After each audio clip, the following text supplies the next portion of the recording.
Good morning, viewers. Today's topic of discussion is measure of central tendency mode. Now, there are three kinds of measures of central tendencies which are very important: mean, median, and mode. Mode is a kind of measure of central tendency which is the most frequently occurring value in the data set or observations. It may be no mode condition or several mode condition. Now, there are certain merits associated with mode. Let us look into the merits of mode. Mode is readily comprehensible and easy to calculate. Mode is not at all affected by extreme values. Mode can be conveniently located even if the frequency distribution has class intervals of unequal magnitude. Open-end classes also do not pose any problem in the location of mode. Mode is the average to be used to find the ideal size.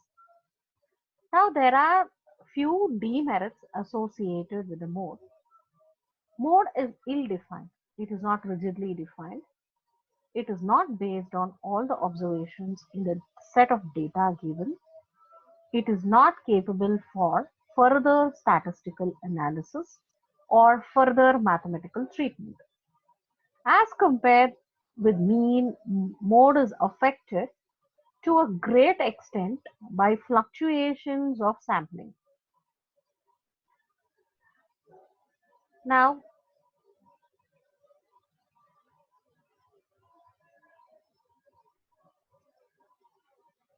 let us look into this illustration which is given to you here. So here you can see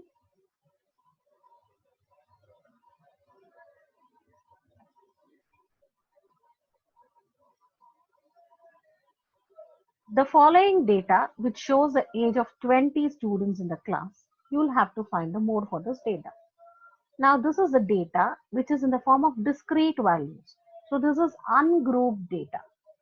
So how do you calculate mode for this kind of data? First thing what you need to do is arrange this data in ascending order. After you arrange this in ascending order, this is the result you get. Now look into the arranged or ordered sequence. So you have 15 repeated twice, 17 repeated twice, 18 repeated twice, then there goes 21 twice, 25 five times, the other numbers repeated only once. Now, as I told you earlier, mode is the observation which is repeated more number of times or the frequency of that particular observation. Now here when you check into the data, 22 is repeated maximum number of times when compared to the other repeated number. So here it becomes 5 times in the series. So here observation 22 will be the mode. So mode is 22 years.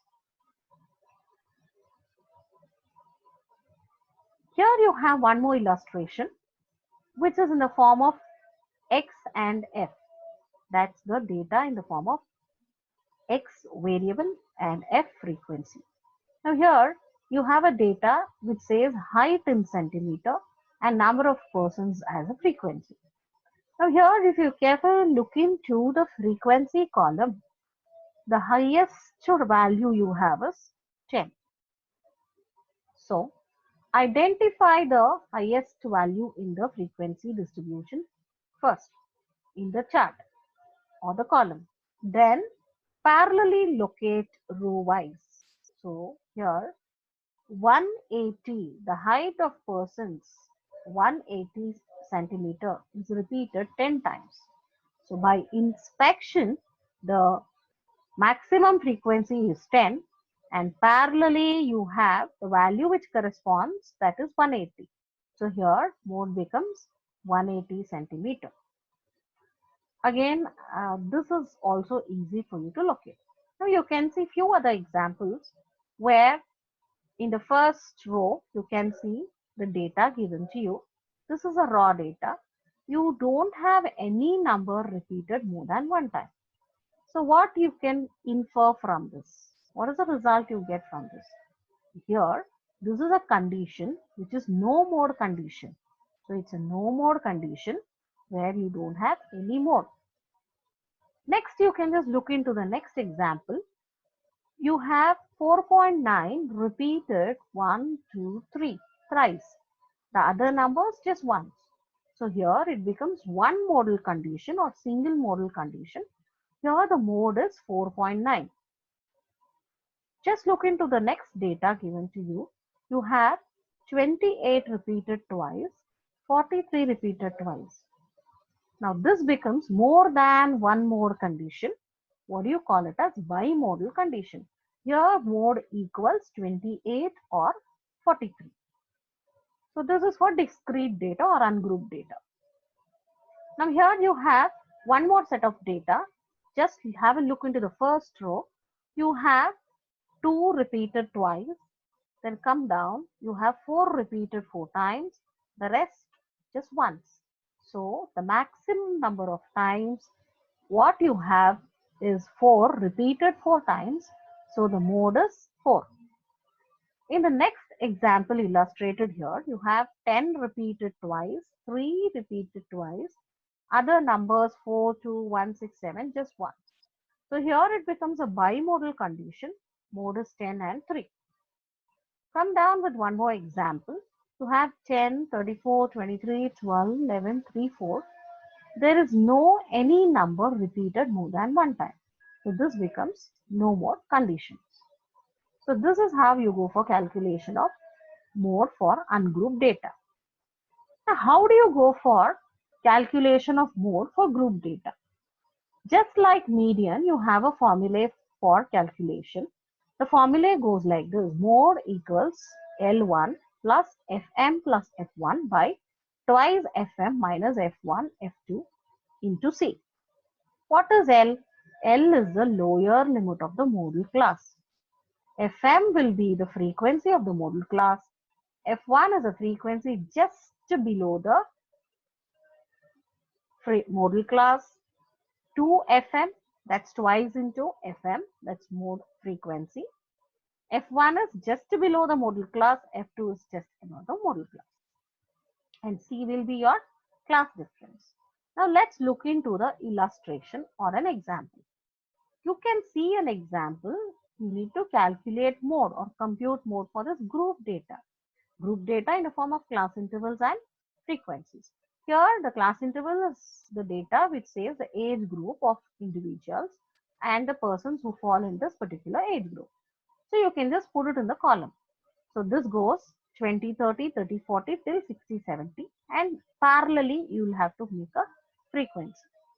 Now before we go to computing this for calculation of mode, you'll have to look into the frequency column for identification of modal class. Now just look into this carefully. Which is the highest number you have? 27 is the highest number. It means the persons who fall in this age group are maximum, that is 27 number when compared to the other frequencies. So this becomes your modal class. Now, how do you locate the numbers? Now this is the modal class. L1 is the lower limit of modal class. Fm is the frequency of the modal class. F1 is the frequency just before the frequency of the modal class. F2 is the frequency just below the frequency of the modal class. So once you get to know everything, you will have to just substitute in the formula. So mode equals L1, that's 40, Fm 27 minus 20, 2 into 27 minus 20 minus 15, you get an answer or the computed value is 43.68. So this is how you go for calculation of mode for group data. Now let's look into one more example. Now here they are asking you to calculate mode for this distribution which is called group distribution. Now here the group data, you have IQ range which is from 90 to 100, 100 to 110 and it goes till 160 to 170. The frequency goes like this. What is the first task you need to do?